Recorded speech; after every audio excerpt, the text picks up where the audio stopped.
နိုင်မှာမဟုတ်လို့အချင်းချင်းဖတ်ပြီးပြောပေးမယ်ခုလိုမိတ်ဆက်ကောင်ကအဲ့လိုလွယ်လွယ်နဲ့ပေးသွားမဲ့သူမျိုးမဟုတ်တာကြောင့်သူ့ဖေရောက်လာတဲ့ဒီအဆိုင်ပြီးတောက်ပန်တာကိုဆုံးဖြတ်လိုက်ပါတယ်အင်းတော့မှခေါ်ရေးချတာကိုအာယုံခလို့မရတဲ့အတွက်ငယ်ကလေးဘလူးတို့ကိုတတိယသွားပေးမယ်နောက်တစ်ကောင်ကဘာလဲမှမရှိတော့ကြောင့်တိုက်ပွဲနေကြပြီဖြစ်ပါတယ်ဘလူးတို့ရဲ့ခက်မှုတွေကိုခုတ်ကလက်တဲ့အမှတ်တွေကစစ်အေးစစ်စစ်ရှောက်ပြနေရကြောင်းဘလူးတို့ကရှူခန်းလေးမှာရှယ်လိုကလုံးကိုအသုံးချပြီးလိုက်တဲ့အဲရိုနဲ့တိုက်ပေးမယ်လည်းမထိရောက်လိုက်တဲ့အဲ့လိုနေကြီးစုတွေကစိတ်ဝင်စားမှုကောင်းတဲ့ပြပွဲလေးတွေဖြစ်နေရင်တော့ဘလူးတို့ကကာမာကိုကောင်းကောင်းမသုံးတတ်သေးတဲ့အကြောင်းခုတ်ကပြောရင်းနဲ့သူ့ရဲ့အဖြူအောင်ကာမာကိုထုတ်သုံးလိုက်ပါတယ်ခမာအတစ်ဖြစ်သွားတဲ့ခုတ်ရဲ့လှုပ်ရှားပုံတွေကပုံမြန်ဆန်လာတဲ့အတွက်ဘလူးတို့ကရှင်းမချနိုင်တော့ပဲခမာရဲ့စွမ်းအစစ်မှန်ဆိုတာကဆူဇူကီတယောက်ရဲ့ဘဝတက်တဲ့တစ်လျှောက်လုံးဆင်လာခဲ့တဲ့တိုက်ပွဲအတွေ့အကြုံကိုထုတ်ပေးတာဖြစ်တဲ့အတွက်အဲ့ဒါကိုတေချာဆွဲထုတ်အသုံးချနိုင်မယ်ဆိုရင်ချက်ချင်းတိုက်ပွဲအတွေ့အကြုံပြီးသွားတဲ့စစ်တီတော်တယောက်တမန်လာဖြစ်တဲ့အကြောင်းခုတ်ကရှင်းပြလိုက်ပါတယ်သူ့ကိုပြန်မချနိုင်တဲ့ဘလူးတို့ကိုကောင်းကောင်းလေးနှိမ့်ဆက်နေတဲ့အချိန်မှာပဲဘလူးရဲ့ကိုယ်တိုင်ကမိုရှိကီရဲ့စွမ်းနဲ့တူပြတ်တဲ့ထက်ကထွက်ပေါ်လာခဲ့ပါတယ်ဒါပေမဲ့အဲ့ဒါကမိုရှိကီမဟုတ်ပဲဆူဇူကီမိုရှိကီရဲ့စွမ်းနဲ့အစိမ့်စိမ့်မလို့တဲ့ဘလူးတို့ပဲဖြစ်နေပြီးကာဝါကီကိုလည်းနောက်ကိုလည်းလောက်ဆုံးထားဖို့ပြောလိုက်ပါတယ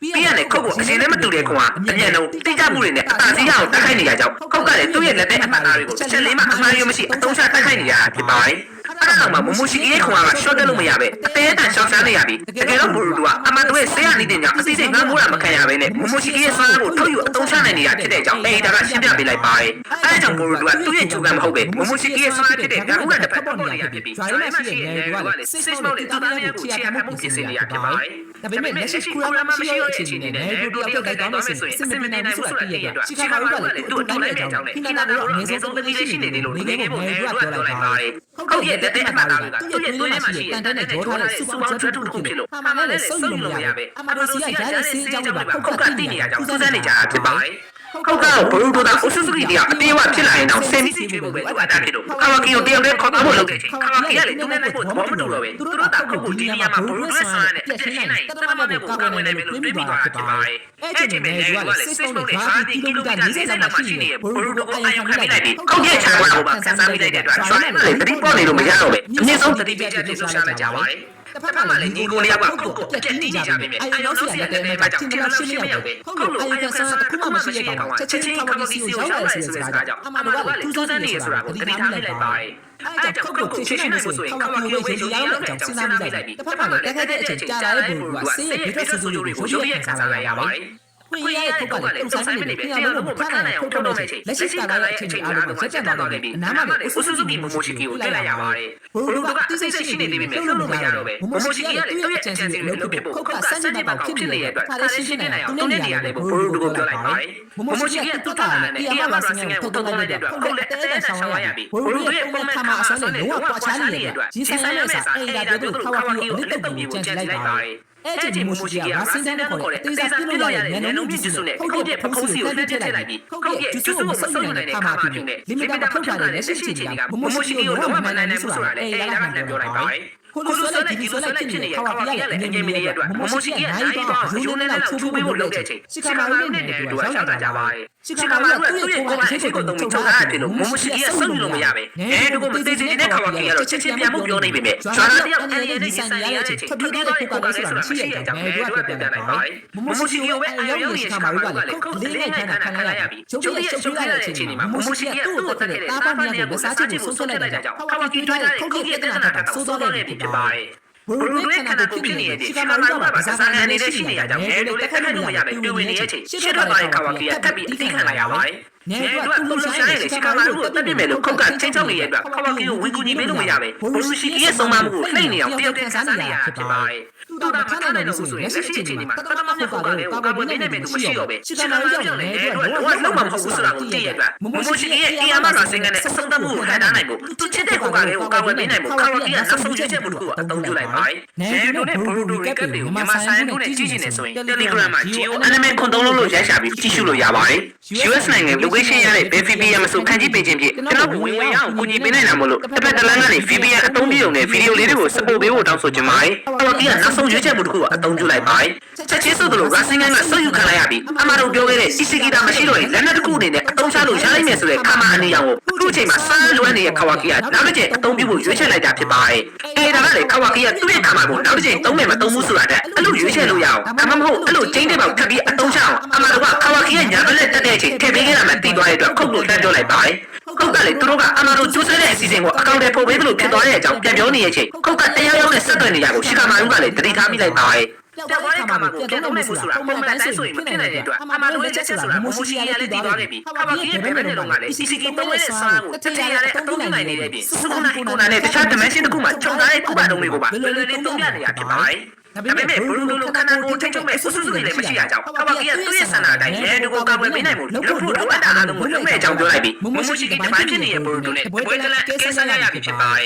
်နှစ်ယောက်ကပုံမှန်လူသားတယောက်ရဲ့လုံးနိုင်စွမ်းနေတဲ့မဟုတ်တော့ပဲအများနဲ့ချမ်းတဲ့ဒီကိုမျိုးရဲ့ရှမ်းပိုင်းကနေတချမ်းနဲ့ရှိတဲ့နေကိုကျိုးကျုံမဲ့အခြေအနေကိုရောက်နေပြီးခါပါကြီးအတွက်သူ့ရဲ့ညီဖြစ်နေတော့တမန်များကိုအနေနဲ့ပြနိုင်တဲ့ဘယ်အရာမဆိုတေချာပေါက်ရှိနေမယ်လို့ဆုံးဖြတ်တာဖြစ်ပါတယ်ပုံမှန်အခြေအနေမှာလူစက်တွေမှာပြန်ဆက်မှုအပြင်းအထန်ဆုံးဒီလိုဖြစ်နေရကြောင်းလက်ကမှသူ့တကယ်ကိုယ်နဲ့ဆော်နေကြရင်းနဲ့မတူညီတဲ့အမြင်စွာစက်ကြည့်မဲ့အကြောင်းတစ်ခုဖြစ်တဲ့အနည်းအပြခါမိုင်းတဲ့ဘွဲကတစားတစားပြင်းထန်လာနေပြီဖြစ်ပြီးဘလူးရဲ့အစိတ်ကပြန်ပြီးတွန်းနေတဲ့အချိန်ဆူဆူရဲ့ဆွမ်းကိုပို့ပြီးအသုံးချနေတဲ့ခါပါကြီးကတချို့ကြောင့်လည်းဖုံးရအောင်ထုတ်တိုင်းဘလူးတို့တစ်ခါအဆုံးသတ်လိုက်ပါတယ်ဒါပေမဲ့တို့ကပဲသူ့သားကိုဝင်ကြပေးလိုက်တဲ့အတွက်ကောင်းပါပြီပဲခါပါကြီးကတော့သူ့တာမတိုင်ပြန်ရမယ့်သူကသူတို့တွေပြသွားနိုင်နေပြီတာကြီးဖြစ်တဲ့ဘလူးတို့ကိုလည်းအဆုံးသတ်နိုင်မှုဆိုတာကိုလည်းတည့်ရခါပါကြီးကသူ့အစားလုပ်ပေးမှမလို့ပြည့်နေဖို့ပြောလိုက်ပါတယ်နေတော့ကလက်မခံမိမယ်အဲ့ဒီဘလူးတို့ကလည်းလောက်လာခဲ့ပြီအမှန်တို့ပေးတဲ့ဆေးတွေကခါပါကိုရိုင်းထင်းနိုင်မိမယ်အမြင့်ပြတ်တော့ပြောင်းသွားတဲ့အတွက်နောက်တစ်ချိန်တော့မှအခုလိုမျိုးသူ့ဖေကိုပြန်တက်မိမယ့်အခြေအနေမျိုးမချဖို့ဆိုရင်ကျွေးချစရာကိုပဲရှိရဆိုတာဘလူးတို့ကလည်းတပေါက်ပေါက်သွားခဲ့ပါတယ်မမိုရှိကသူ့ကိုထိထုတ်သွားရင်ခါပါကိုလည်းတားမိမယ်လို့သူတို့ကတိထားကြတာကြောင့်အဲ့ဒီနောက်ဆုံးအစီအစဉ်ကိုအကောင့်ထဲပေါ်နိုင်ဖို့သူ့ဖေကိုအစီအစဉ်တောင်းပန်လိုက်ပြီးအမင်းနဲ့ဒီမှာကိုလည်းဆက်ဆက်တဲ့အကြောင်းဘလူးတို့ကမှာခဲ့လိုက်ပါတယ်ပြီးရင်တော့ဒိုတားနေကြတာဝင်းဆိုင်နဲ့တိုးထုတ်ပြလိုက်ပြီးမမိုရှိကိုသူ့ထိထုတ်ထားနိုင်တဲ့အချိန်ခဏလေးအတွင်းမှာအကောင့်လို့ရတဲ့တရားရောက်တဲ့သူ့ကိုလည်းထဲမှာတည်ဖို့ဘလူးတို့ကအစင်စစ်ပြင်ထားလိုက်ပါတယ်ခါပါကြီးကလည်းနောက်တော့မနေပဲဘလူးရဲ့ရှင်ကတစ်ချက်နဲ့ဆုံးဖြတ်လိုက်တဲ့အတွက်အရှာအားလုံးကခဏလောက်တိတ်ဆိတ်သွားခဲ့ပြီးဘလူးရဲ့ခန္ဓာကိုယ်ကလည်းဒီဘက်ကိုချက်ချင်းပြတ်သွားတာကိုမြင်လိုက်ရပါတယ်ကဲကစီမရှိအဖေတယောက်ရဲ့မျက်စိအောက်မှာတပြေးပြေးနဲ့ရွှေရောက်လာတဲ့သူ့အချစ်အဆောင်သားလေးကိုဘာမှမပတ်နိုင်တဲ့မျက်စိရှိမှဆုံးရှုံးရတဲ့နေတူကပြန်ထတာကိုတူတူပြောနေရင်ပဲတာပြစ်သူရဲ့အပတ်မဲ့နေတဲ့ခန္ဓာကိုယ်ထွေးထားခဲ့တာဖြစ်ပါတယ်မတင်ထားတဲ့အချိန်မှာဘလူးတို့စိတ်ဆုံးသွားတဲ့အတွက်မမိုရှိကလည်းပြန်မရှိနိုင်တော့တဲ့ပြင်စင်ပြီးကြည့်ဖို့စတဲ့ကလည်းမရှိတော့တာကြောင့်ဟုတ်ကခါဝတီကကိုဆက်လာတော့ဆိုတာတီးရဲ့အိမ်ကလည်းအဲ့လိုလိုစဉ်းစားနဲ့ကြိုးပြီးတတိပေးထားလိုက်ပါတယ်ခါပါကြီးကရှိခါမာလို့ပါလေဒီစိတ်မဟုတ်ဘူးဆိုတာကိုတည့်ရဲ့ခုတ်ကလည်းချက်ချင်းပြန်ပြီးပြင်လိုက်ပြီသူ့ရဲ့လက်ရကိုခါပါကြီးကချုပ်လိုက်ပါတယ်ခါပါကြီးရှိမှဆိုရင်သုံးလို့မရတော့ပဲပုကကလေးကိုအနေနဲ့ပေးလာမယ့်ကောင်မလေးများသူ့ညီကိုတော့ချမ်းသာပေးပဲအချက်ချင်းပြခဲ့တဲ့ခါပါကြီးကသူ့ကိုလည်းအလိုမှမဟုတ်ဘူးဆိုတာခုတ်ကတော့ပေါက်လိုက်ပြီလီမီတာရှိနေသူ့ရဲ့လက်ရှိစွမ်းနေတာဆိုရင်ဆူဆူတွေတိုင်းဖြစ်နေတဲ့ခါပါကြီးကိုရှင်းတဲ့ဘယ်လိုဆိုတာ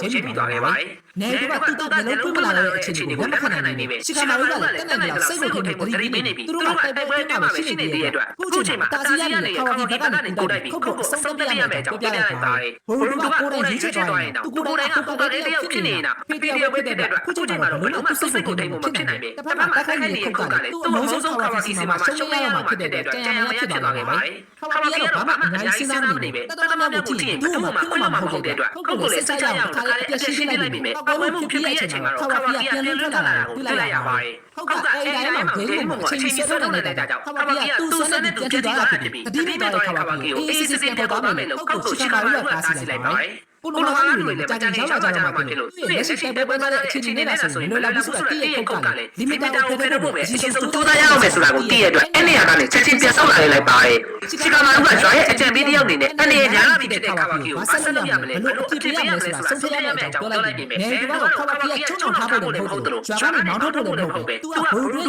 ညီကိုတယောက်ဖြစ်တဲ့အပြင်သူ့ရဲ့မိသားစုတွေတယောက်ဖြစ်တဲ့အကြောင်းဘာမှမနဲ့ပြန်ပြောလိုက်ပါတယ်အဲ့ကြောင့်ခါပါကြီးကိုတခြားသူတွေရှုံးရှုံးတဲ့အချိန်မှာမိသားစုဖြစ်တဲ့သူတို့ကဒီနေ့မှရှိနေပြီမှရမယ်လို့ထပ်ပြောလိုက်တဲ့အတွက်အဲ့စကားကိုကြားရတဲ့ရှိခါမာလူကလည်းကိုယ့်ရဲ့တောင်းတတ်တဲ့သူတယောက်ကိုမိသားစုဝင်လို့တတ်မှတ်နေလို့ဆိုတဲ့အကြောင်းနဲ့ဘိုးတို့ကတေးသွားပြီလို့ထပ်သတိပေးလိုက်ပါတယ်လက်ရှိအချိန်မှာခံစားရတဲ့ဖြစ်တဲ့နေတို့ကတော့အဲ့စကားဆက်မပြောဖို့အော်ပြောလိုက်တဲ့အချိန်မှာပဲဘိုးတို့ကပြန်လဲရှားလာခဲ့ပြီဘသူကတေးသွားတယ်လို့မေးလိုက်ပါတယ်ချက်ချင်းကပြန်ထလာတာကြောင့်အိမ်မဆောက်ကလည်းရန်နေတော့လို့ခံစားရတဲ့နေတို့လည်းသူ့ရဲ့မျက်ရည်ကိုမထိနိုင်တော့ပဲသူတို့စိတ်ပူအောင်လုပ်တဲ့တားတော်မှန်ကိုတင်းတင်းကြပ်ကြပ်ဖတ်ထားလိုက်ပါတယ်ရှင်ဘက်မှာအပေါက်တစ်ခုနဲ့ပွင့်ထွက်သွားတာကြောင့်ဘိုးတို့ကမသိပဲအဲ့နေရာမှာအမတားတစ်ခုရှိနေပြီနောက်တစ်ခါအချိန်တွေရပ်တန့်သွားတဲ့အခါမှာတော့မမိုရှိကီကိုထပ်တွေ့လိုက်ပါတယ်သူ့ရဲ့တခုလည်းတော့လက်ခံဖက်စဲကိုသာဆုံးရှုံးသွားရမယ်ဆိုရင် CCK ဖြစ်ခဲ့တယ်လို့ပြဿနာကကနေသူ့ဝင်ကြီးကတက်ပေါ်သွားမှဖြစ်လို့အဲ့လိုအဖြစ်မခံနိုင်တဲ့မမိုရှိကီကသူ့ကိုချိုးအတွက်ဘလူးတို့အသက်ရှင်အောင်ပြန်ကယ်ပေးလိုက်တာဖြစ်ပါတယ်ဒါပေမဲ့ဘလူးတို့ရဲ့တရားတွေကနှလုံးနဲ့အဆုပ်တွေပါပြည့်စည်သွားတာဖြစ်လို့အဲ့ဒါကိုပြန်လဲကုသပေးနိုင်ဖို့အတွက်မချာတီသူပြန်လဲရှင်းတယ်လို့ပဲခါမရဲ့တက်ချက်တွေကဆက်ရနိုင်တော့ရွှေစရာမရှိတော့ပဲသုံးချလိုက်ရတာဖြစ်ပြီးတနည်းအားဖြင့်သူပြန်လဲရှင်းတယ်ရမယ်ခန္ဓာကိုယ်အစိမ့်ပိုင်းခါမတွေကိုဘလူးတို့ရဲ့တီရှူးနေရာတွေမှာစားထုတ်ပေးလိုက်ရတာဖြစ်ပါတယ်